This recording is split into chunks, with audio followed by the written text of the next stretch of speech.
Hi, good morning, good afternoon, good evening. Today's June 5th, and I'm not going to look at any charts today. I want to talk about an application that's available free of charge online called BCHPLS on bchpls.io. This is a point of sale system that's freely available and can be accessed through a browser. So I was just curious and I decided to load this up and test it out. And this is just kind of an overview of the product. I think it's really cool and I haven't seen anyone else cover this product yet. So I thought I'd be the first to go ahead and give it a quick review. So right now I've got two screens up on my looking at the monitor, looking at this video. On the left would be the cashier screen. So if you're the cashier, this is what you would see on your side. So just imagine somebody's in your store, they want to buy something.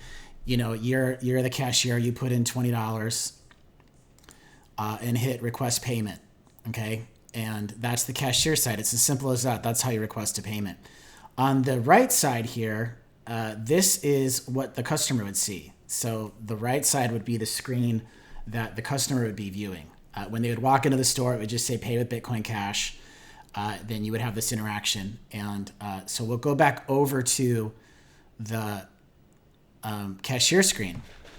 And you click request payment, and pretty quickly what shows up is a QR code.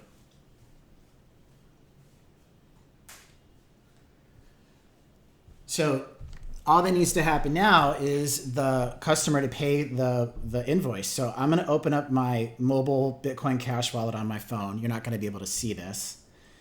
I'm just waiting for the phone to load. Okay. And then I'm going to click on scan. I'm going to scan this QR code. And my mobile wallet's now ready to go. So I'm gonna press send on this transaction to pay this $20 request in this order. And here I go. So I just slid the button. I just press send. It's creating the transaction on my phone. And there you go. That's how quickly it verifies. So you could be inside of in a store, and that's how quick it goes. Now imagine what it's like when you have to use your credit card. You know, do you swipe it? Do you slide it? You have to choose credit or debit. Sometimes you have to sign, sometimes you don't. It takes a couple of seconds. The new ones in America, the new ones in the USA, they beep at you kind of obnoxiously. This is just such a more graceful way to do a payment. It's really kind of amazing how slick that is. So that's the really high overview of how to do a payment. And then you would just click OK. Your cashier screen goes back to this. And your client-facing screen goes back to that. Now, this is pretty basic, and I'm going to get under the hood here in a minute. But I just wanted to show you what it would be like to transact, to do a transaction on Bitcoin Cash using this little system. One or two things that I think would be great to add would be tips. So if I could, put in $20, and then when I would request payment, the client-facing screen would have an opportunity to add a tip. I don't know how to work that out. Maybe that's phase 2. But for like a first launch, free, easy to use, I set this up in 10 minutes. I think it's really cool. Okay, so let's get under the hood a little bit. Okay, so this is the management screen or the admin screens of the point of sale for BCH PLS. And what you've got are a couple QR codes and a couple URLs. And the way it's designed is you would scan, your tablet or your computer. You'd scan that code with your tablet or your computer to load the cashier screen or the customer screen as needed. You could do it both on one screen if you want, but it gives you the option to use both. Then you enter in an access key, and then you're ready to accept payments. I've got no problem showing you this back end part,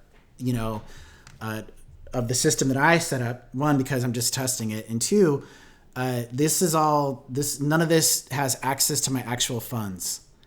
So, getting into how you set this up, you generate a new wallet and you create what's called an XPub key, and you give the XPub key to this app. Now, what the XPub key is it's a read-only key for your wallet. So it can never spend funds. Nobody can really do anything with an XPub key. If they have an XPub key plus some transactions, maybe they could do something with that. But just the XPub key by itself, you should keep it secure, but it's not access to spending funds. So what you do when you set this up is you put in the XPub key, and then every transaction uses the XPub key to create a unique address.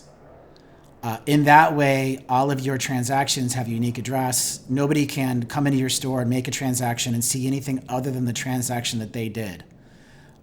They can't see your balance. They can't see how much Bitcoin you've received. They only see the one transaction that they're a part of. So, by default, it's got like this security built in. You're not giving this application your private seed or any kind of right access to your wallet. Now, the flip side of that is you're 100% responsible for the security of your funds. So when you create your wallet and you use your XPub key, you need to keep your seed secure. So with all of that said, when you really start to look at what this makes available, not only did I demonstrate like the user experience, I think is superior to a credit card or even handing over dollar bills. There is you can now accept payment really from anyone, but you can accept payment with zero friction. You don't have to rely on Visa or MasterCard or American Express. You don't have to pay 2 to 3% per transaction. On a store that does a couple $1,000s at the register a day, maybe they only do, a small percentage of that in crypto, but that does start to add up pretty quickly. 2 to 3% of your daily take, if you can have that back for your store, that makes a difference on a daily basis, weekly basis, yearly basis. And there's nothing the banks can do about that. Now, the other thing that this doesn't do that some of the more commercial products do is it doesn't have a conversion to fiat. So this is basically for somebody who wants to hold some crypto and or is willing to move the crypto manually to convert to fiat or just hold the crypto indefinitely. The big boys like BitPay and Coinbase, they have fees associated to use their service, but one of the things that their service provides that this doesn't is an automatic conversion to fiat. Not only that, they'll actually hold the rate so that, whatever you charge at that moment, you're going to get that dollar figure in fiat. This does not do that. This application doesn't do that at all. But again, it's free to use. I think it's, relatively secure as far as using an XPub and just being careful with, how you manage your funds. And, it's got some features that could add like tips in the future. But again, this has me excited about what the future is for a new first run product. It seems pretty cool.